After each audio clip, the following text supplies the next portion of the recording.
what makes the Stoic picture appealing is that you are not trying to align yourself to some external possibility, whether that's an external Yeah. god or some possibility of technological transformation, but are aiming to perfect what you have right now, what's right in front of you, what's concrete, your ability to manage impressions. Welcome to Stoa Conversations. My name is Caleb Ontiveros.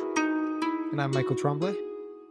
And today we're going to be talking about transhumanism and Stoicism. So it's going to be quite the combo, quite the double feature. I think it's a good one because this issue of transhumanism, which we'll get into, these issues around technology, human nature, and so on are clearly philosophical. And it raises the question, what can Stoicism add to some of our contemporary debates about the place of technology and, of course, human nature as well. So it's a huge topic, of course, but we're going to dive into it and see what comes out. And Caleb, this is also something that you're pretty interested in, right? So it's like kind of something that you know quite a bit about. Not just something that we're both learning about, but something you're pretty into, right?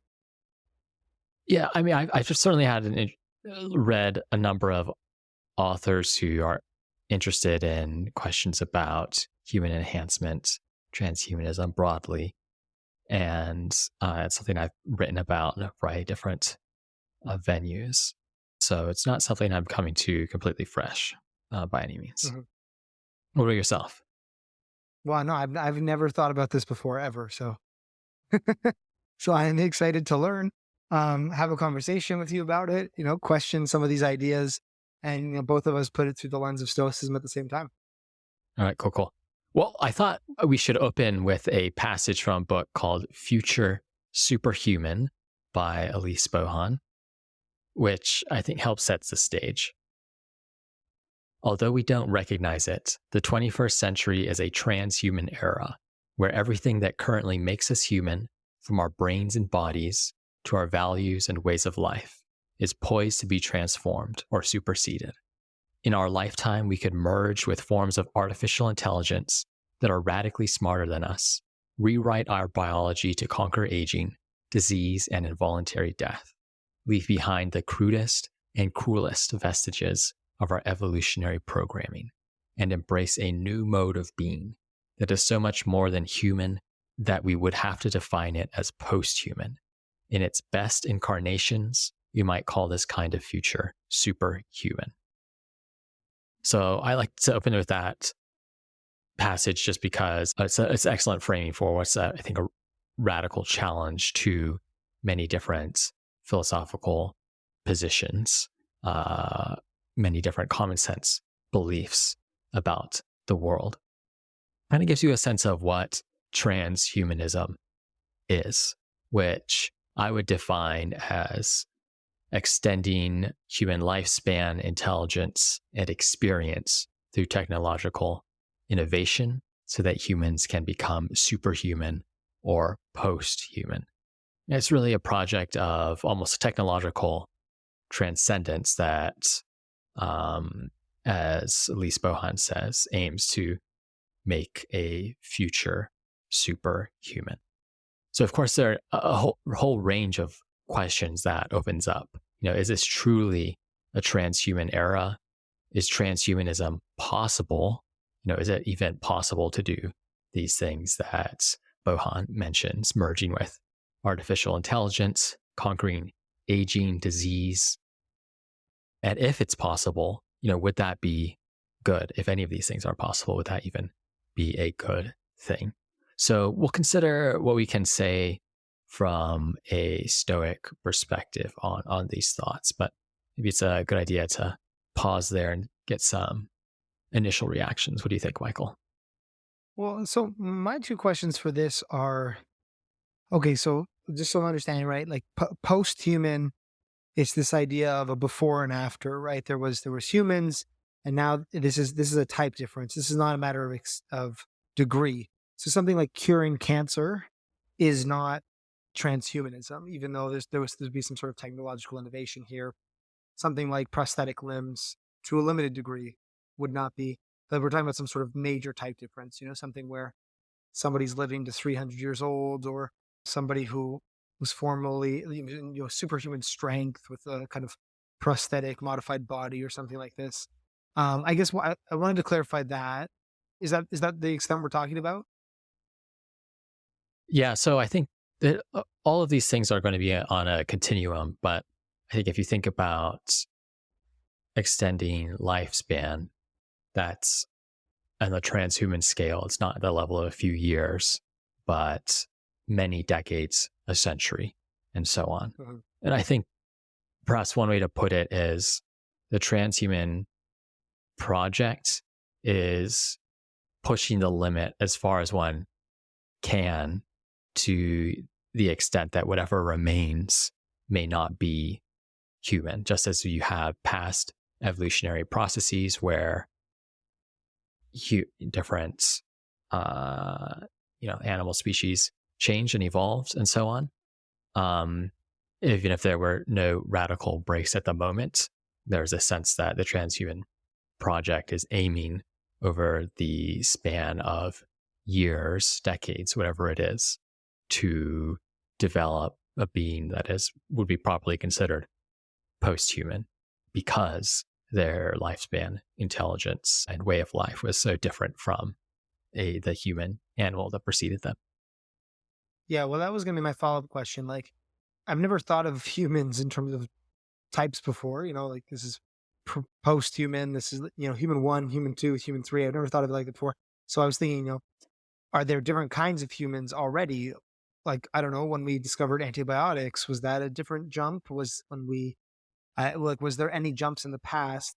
But I guess the point here would be something like no, because maybe if we can read something like the Stoics and we can empathize with them and go, hey, they're just like us. They're experiencing the same things. They're wrestling with the same questions. There's so many parallels between our lives and Seneca, Marcus Aurelius, Epictetus. That speaks to the fact that transhumanism hasn't occurred before. I would say it speaks to the fact that because there's that, if you got this kind of post-human, kind of like sci-fi picture, they wouldn't be able to read our philosophy, our existential philosophy, and empathize. They go, I don't know what it's like to um, feel that kind of fear of death, or I don't know what it's like to have to wrestle with your limited intelligence. There would be this kind of empathy break. Does that sound accurate? I don't think so. I think it's because you could imagine, I think the vision is almost those people would read our philosophy and understand it better than we would. That needn't be the case, but that's, I think, closer to what the movement is aiming for. It's almost there might have a break of some sort, but that's not needed by the philosophy. And I think ideally, with jumps in intelligence, even there's a philosopher named Nick Bostrom, and instead of using the word augmenting experience, he just says augmenting emotion. You can have these beings would have a wider range of possible experiences, and a deeper one at that. So maybe they would be better at empathizing than we are. Maybe they would be better at stepping in the sandals of ancient Egyptian than we are, what have you. So, I mean, it could be the case that that's not true, but I think that at least gets closer to the picture.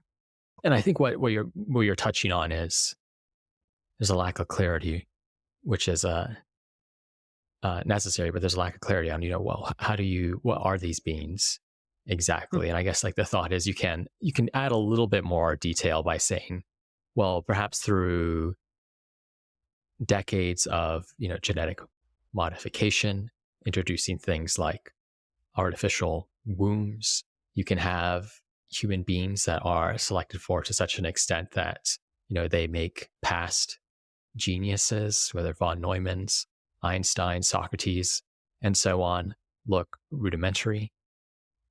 And of course, they would also happen to be exceptionally healthy physically, and then be formidable beings able to act in the world, just as humans can, in that sense. So that, there's that genetics, purely biological path, and then there's a path where humans become cyborgs. Like in some sense, you merge with either other artificial intelligences, forms of biotechnology, to the extent that you can imagine, as is depicted in different science fiction films or books.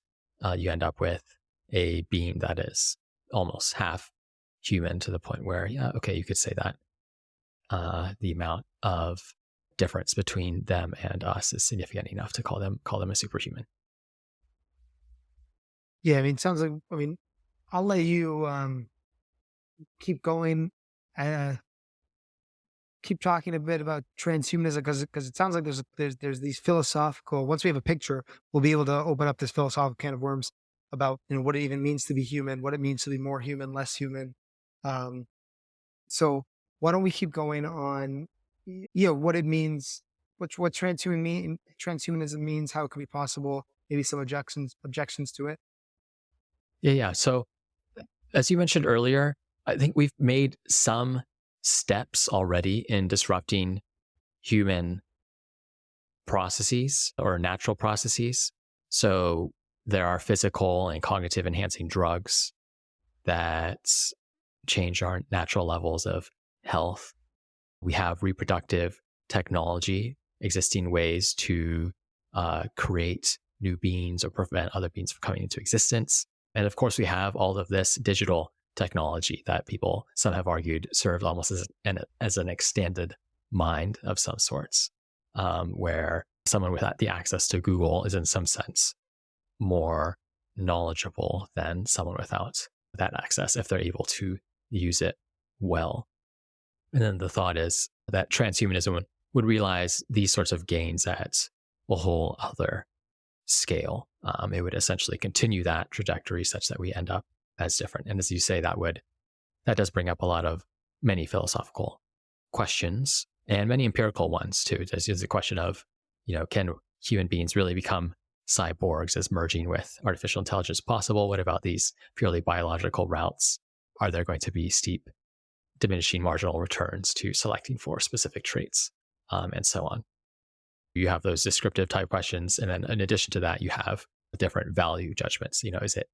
Are any of these possibilities, whether they're realistic or not, are they even a good idea? So I think people break this down as different objections to transhumanism. And I think it's useful to go through those and then think through which of these objections would the Stoics reject, which would they accept. So one objection is there's this impossibility idea, just this thought that it can't be done. There are going to be limits on these processes. A related idea is it's too difficult, too costly. That's a cost objection. You can imagine it that the gains are too uncertain, too far on the horizons for people to care about transhumanism. So those are the sort of empirical objections to the project. And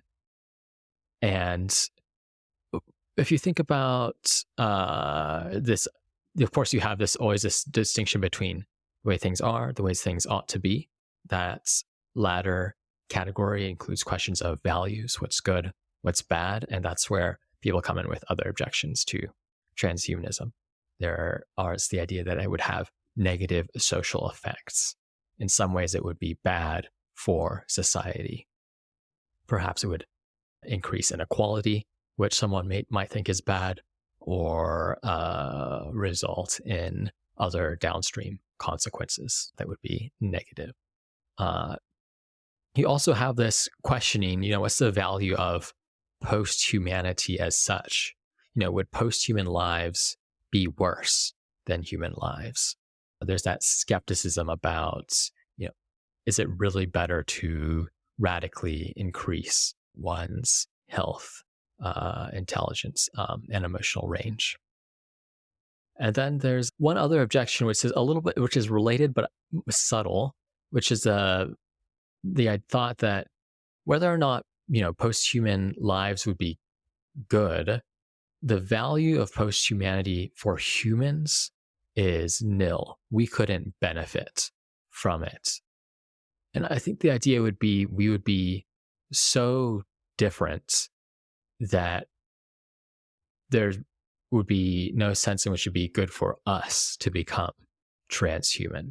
So one way to think about this, make it a little bit more concrete, is one transhuman scenario that I haven't talked about too much is, scanning the neural patterns in one's brain and uploading it into some computer simulation and so on. And one objection a lot of people have to this scenario is that you are not the kind of thing that can be run in a computer simulation.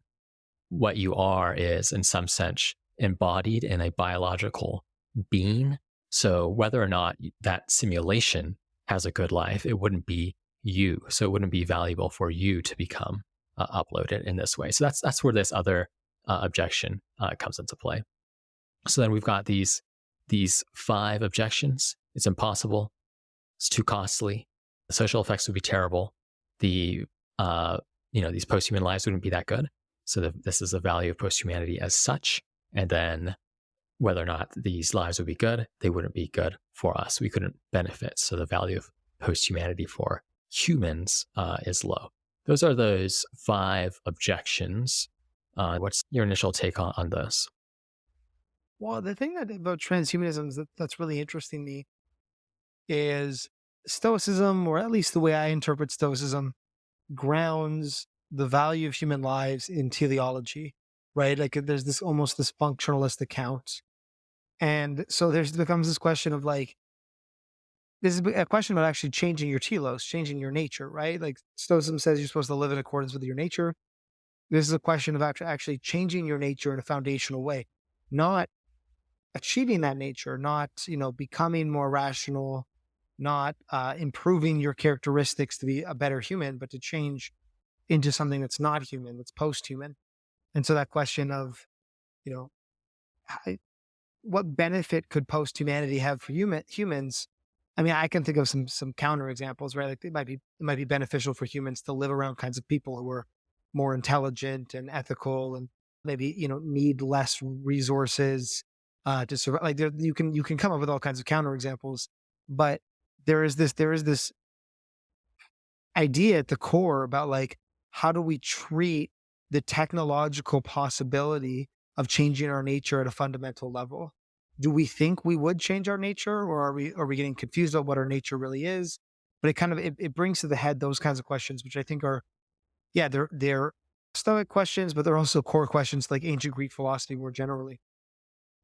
Right. Yeah, I think that's exactly right, which is that this point about the amount of philosophical questions that transhumanism shines a light on is quite high, and they're important ones. Ultimately around these questions of the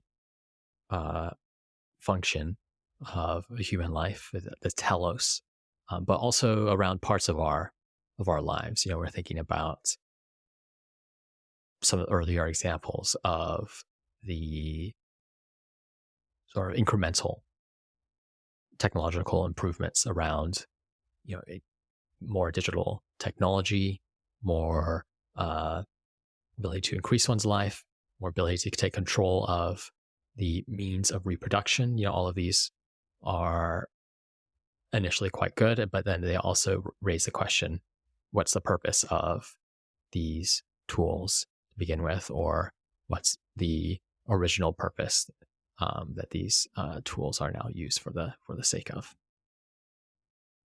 So I think I'm curious on your take about this, but so my sense is that many people object to transhumanism because it wouldn't be good for humanity. And there is this idea that we are, in some sense, biological beings, and we're rooted identified with our biology to the extent that forsaking the body either by modifying it or transcending it altogether would not be good for us. My sense is that the Stoics wouldn't agree with this objection. And in principle, one, they would not, think that this last objection, this value of post-humanity for humans, is a good one. The reason for that, I think, is that one can survive significant, modification of one's organism for the Stoics. And that's fundamentally because they see human nature not as biological beings, but as embodied rational beings.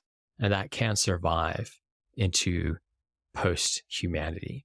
So the central aspect of human nature for the Stoics was, this reasoning part, this fragment of the divine that allowed one to manage impressions well. And if you think about, these transhuman options, yes, they might be radically different from human beings as we are today, but we still think, they have this ability to reason, perhaps even better than we can. So in that sense, I think that Stoics would not object along this sort of last objection, which is that transhumanism sort of violates human nature or doesn't respect human nature to the extent that it should be respected. What do you think about that?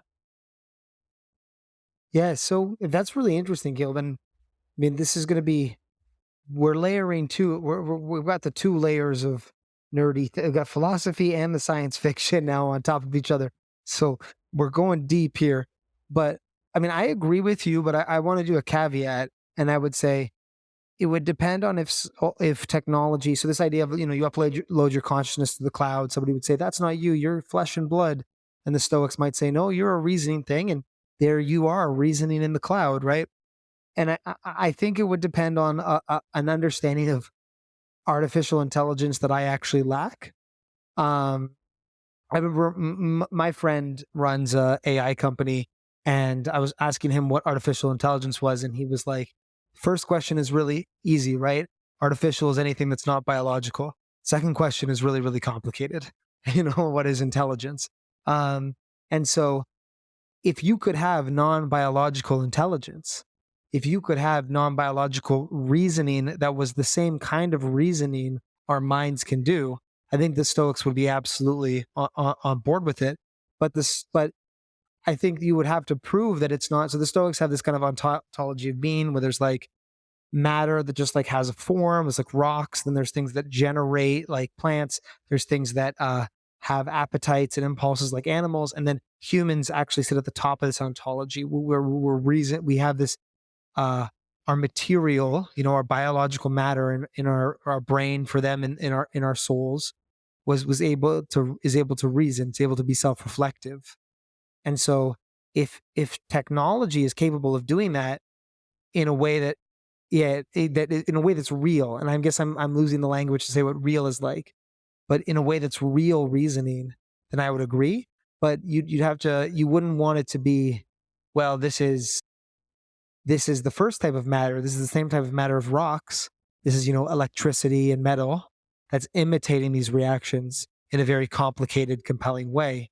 But it's not the same kind of heightened material. Like they could actually look at it kind of ontologically, right? Does that make sense what I'm saying? Yeah, absolutely. No, I think that's a great point. One way to put it is, so earlier we had these different options of becoming post-human, a purely biological one that sort of mixes the artificial and the biological, becoming cyborgs. And then you might think of as a purely artificial one, uploading yourself to the cloud. And I think that the Stoics they at least think what matters persists, is retained in the purely biological picture. Depending on how the becoming a cyborg is done, it could be retained. True. And then there's more of a question mark around that last one. as you say, which is the kind of mind embodied in non-biological matter, the kind of thing that can be said to reason. And that's, I think, that's that's a sort of thorny question that one could spend many more episodes on. But I think at least at the initial, I would be confident in saying that the Stoics are happy with significant biological modification, and perhaps also happy with some of these pictures of merging with technology. But it depends on these other artificial options depend on metaphysical assumptions, and then some empirical questions about how the minds are in fact embodied. Yeah, but then there's this other part. I mean, I've just never thought about these questions before. It's really fun taking the philosophy from 2,000 years ago and comparing it to sci-fi. There's this other idea that humans are rational animals, right? We are pro-social. We have certain other things that come with our animal nature that then it's reason's responsibility to enact, right? Like what virtue is a type of reasoning, but the type of reasoning that's virtuous does correspond in some way to our biological nature, right? The fact that we have families, we give birth, we prefer certain, health is preferable. It's not virtuous then to go around hurting people or harming people, right? Because you're, for no good reason, taking away something that's preferable from them. So if we went full transhumanist on this, right, like full kind of science fiction, you might be able to say, well, there's still this picture of virtue looking like reason for this post-human, but then the content of virtue being quite different, right? Or I guess I wouldn't say the content, but the what it requires of a post-human might end up looking different. Mhm. That's vague, but it's also it's a complicated example. Yeah, I think that's right. It's so you have this well, what are humans essentially for the Stoics? They're rational, but that reason is expressed in a social way, and that's why we insist that the Stoic picture of humans is that we are rational and social creatures. And I do think there has to be this other picture. The social needs to come into the picture for the transhuman. And then, as you say, what that looks like might be different. There's that phrase, what's good for the hive is good for the bee, which Marcus Aurelius cites. And it's a good reminder that we have obligations to the whole. And I think also relevant to this discussion, a insistence, what would be a Stoic insistence, that there is some kind of order, some kind of sociality in whatever transhuman beings emerge, that they play a role in a greater whole. There's that point. And then there's also the point that, of course, for bees, what it is to be social is different than what it is for humans. And that likely will be the same for transhuman creatures, is that it'll be, what that actually looks like might be different depending on their capabilities and proclivities and so on. Yeah, and stop me if I'm taking this down the wrong direction. But I just think it's super cool because it's almost the same kind of question of like, how would a Stoic judge an alien, right? Like, well, it's a rational creature that has a different nature, or are all rational creatures? Do we all have the same nature? The Stoics weren't really able to answer that question because it was just kind of humans for them in their view. But it's like, what would happen if would virtue for an alien be the same as a human? And then the same thing, would virtue for a post-human be the same for a human?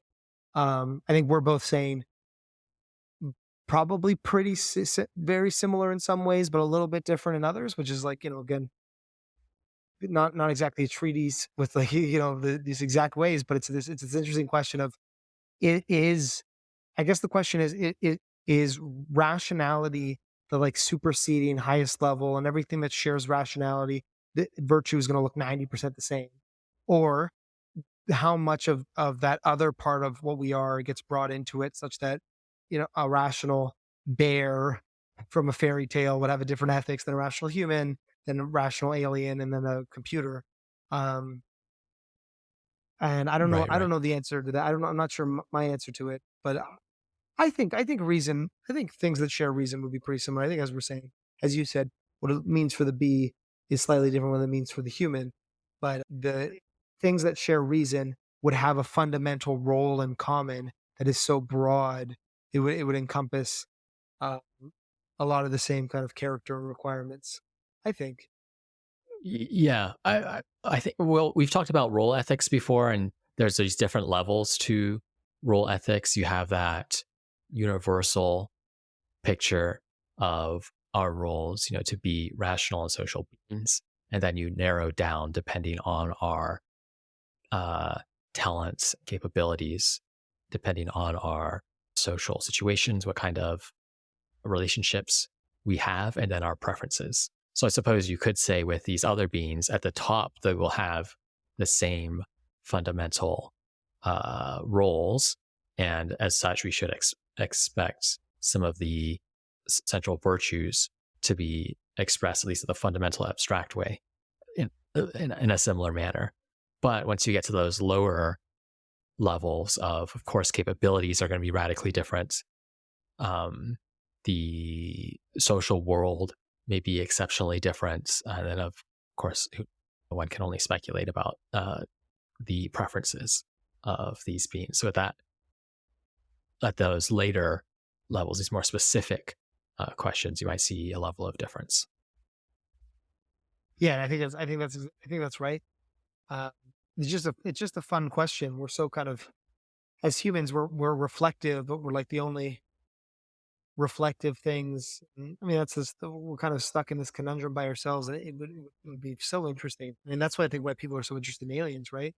So interested to see what rationality would look like manifested in a different being, or reason would look like manifested in something else. Right, right. Yep.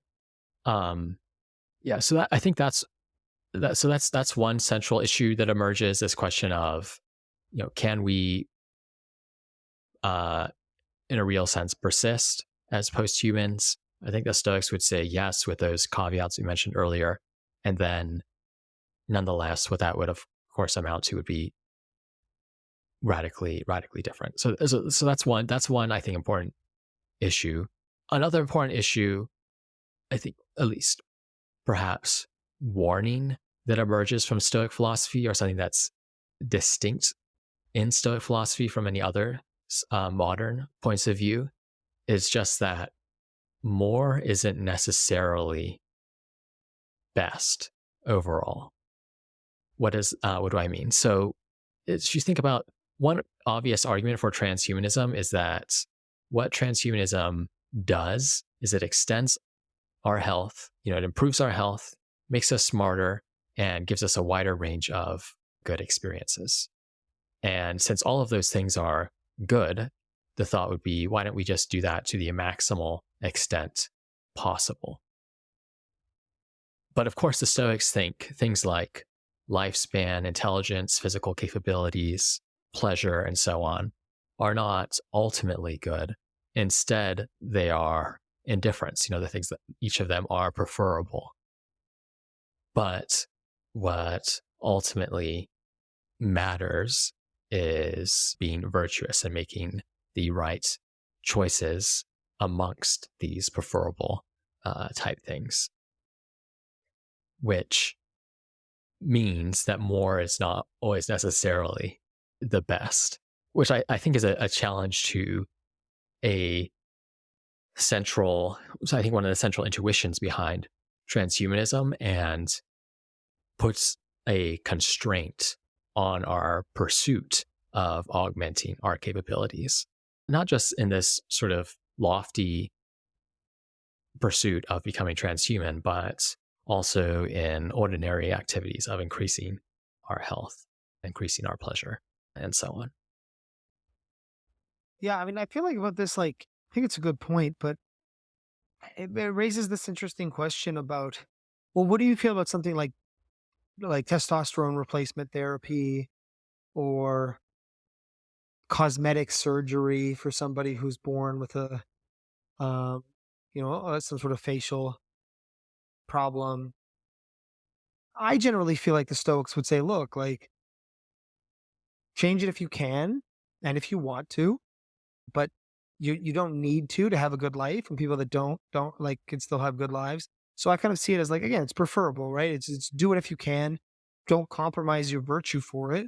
Don't, steal money and harm somebody to get the money to do this, and don't, but if it's available to you, take it. So to me, extending that to transhumanism, maybe not that, the brain in the cloud is a bit abstract, but when you think of these cyborg modifications or life extend, you pay money and you can extend your life by 50 years, or you can freeze yourself and get reanimated or something like this. Um, I think I would generally think the Stoic argument would be like, yeah, like, go ahead if it's for the right reasons and it hasn't compromised your virtue in pursuit of it. But you think it's a step further? You think the Stoics would be against these kinds of things, or is it just kind of like a, let's not divert our resources to this when there's more important things we could be doing, something like that? Yeah, I would say it's more of a warning. So Yeah. we might be in agreement, but if I think about the cosmic surgery case, in some ways, what the Stoic view is almost unsatisfying. It's almost it always depends or something like this, because I don't see a strong prohibition against cosmetic surgery. That's a different kind of, that's the view Yeah, it's from a different kind above. of surgery. So too advanced for me. I don't see a strong prohibition for cosmetic surgery coming from the Stoics, but they would question, who are you? Who are you? Why are you doing this operation? And I think people could have good answers to that, and they could have bad answers to it. And I think there's also these issues of, well, what are the best social norms? What are the roles where you happen to live when you happen to live that best serve society? Are you playing into the right ones for your time? So I would say that, I think this provides some constraints on becoming transhuman. It's sort of like, well, we should think it's a good thing to promote our lifespan, our intelligence, and so on. But we always need to have that reflective stance toward it, both as individuals and a society as at large, and be willing to entertain arguments against doing these sorts of things. So perhaps it's more of a higher level heuristic to pause, not always jump straight ahead into augmenting ourselves. But I don't think that the Stoics would have this a prohibition just because these things are indifferent. Well, yeah, well, it's as you put it, right? It's more isn't necessarily better. That doesn't mean more is bad. It just means exactly what you said. More isn't necessarily better. And so that's a warning.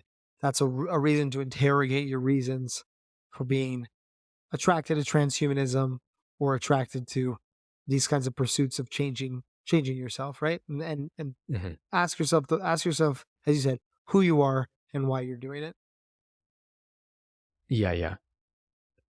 The Stoics are, of course, fans of moderation, and I think to some extent they have a radical view here, which is that if we become transhuman, what's important about human nature can persist. To that extent, Stoicism is radical, but it's still going to have this focus on nothing in access, taking all things into account when making decisions as a society and as an individual to the extent that one can. And that, I think, means probably more of a focus on some of these incremental changes, and acknowledgement of uncertainty. We opened up with that quote about we live in a transhuman era.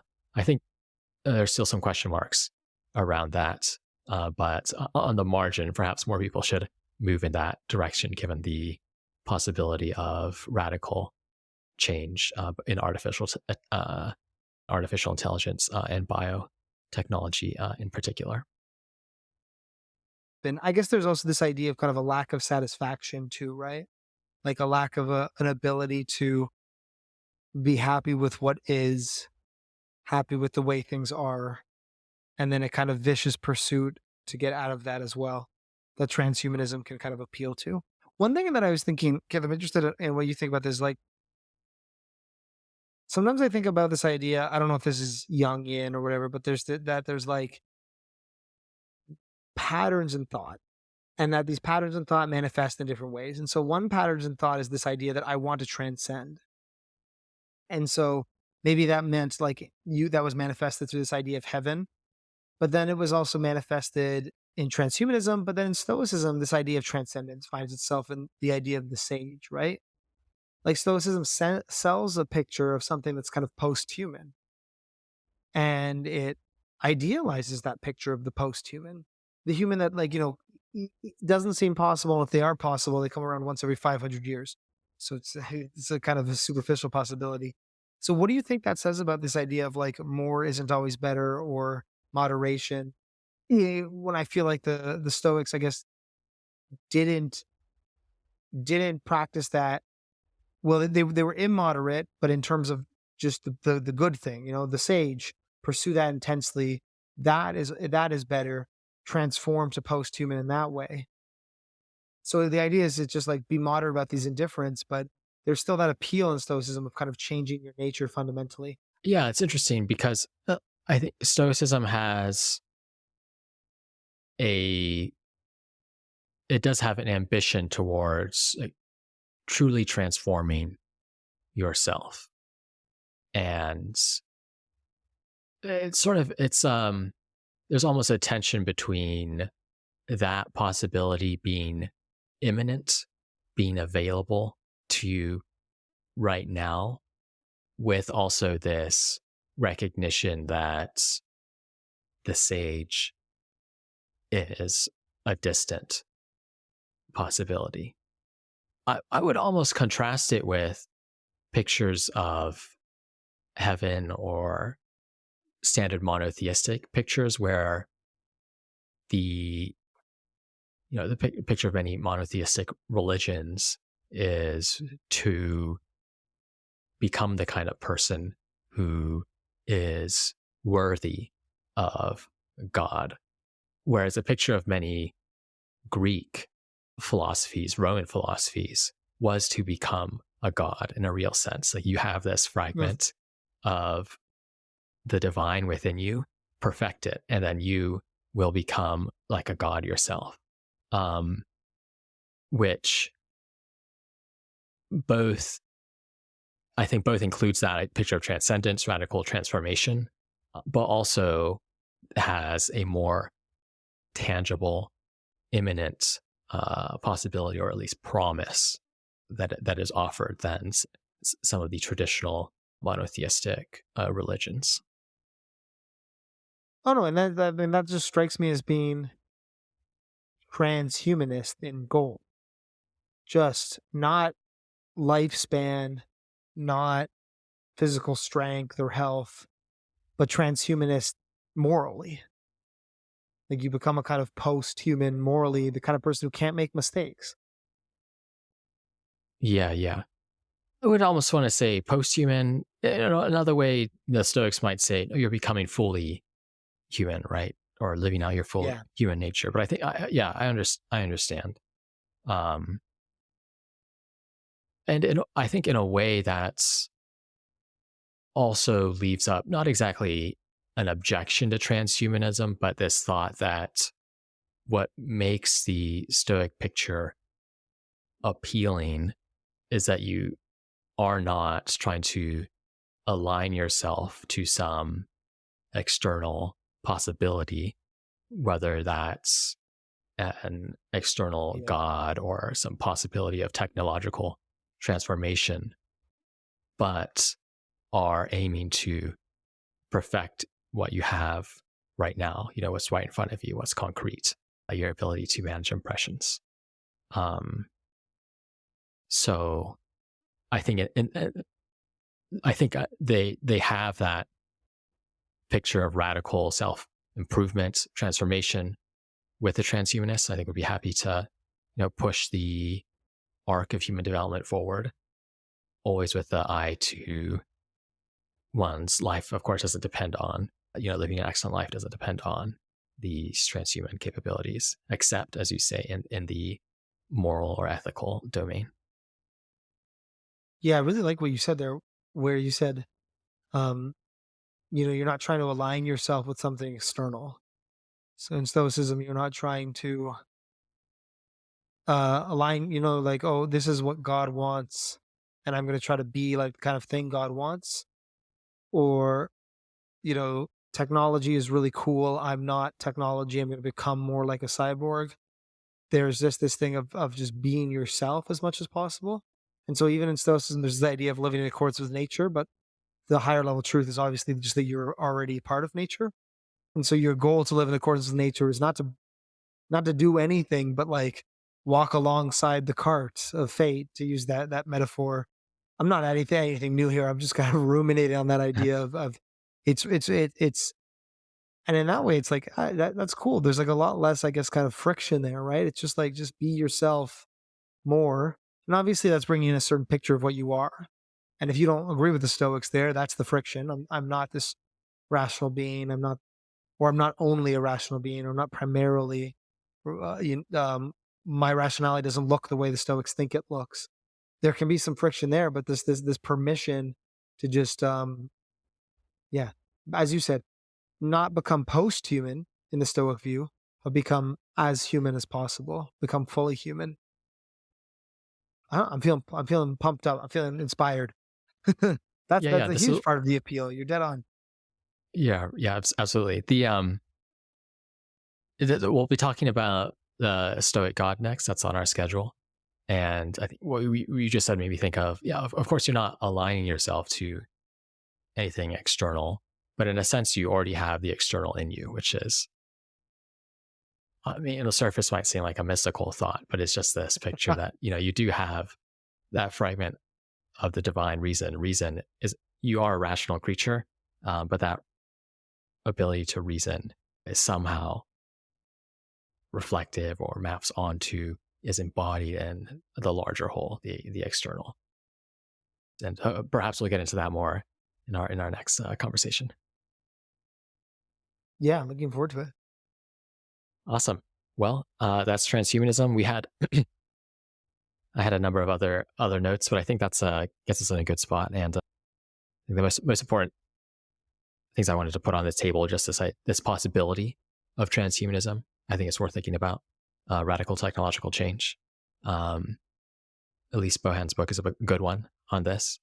And then thinking through, what are some of these philosophical questions, objections that arise with the possibility of transhumanism, and how would the Stoics think about it?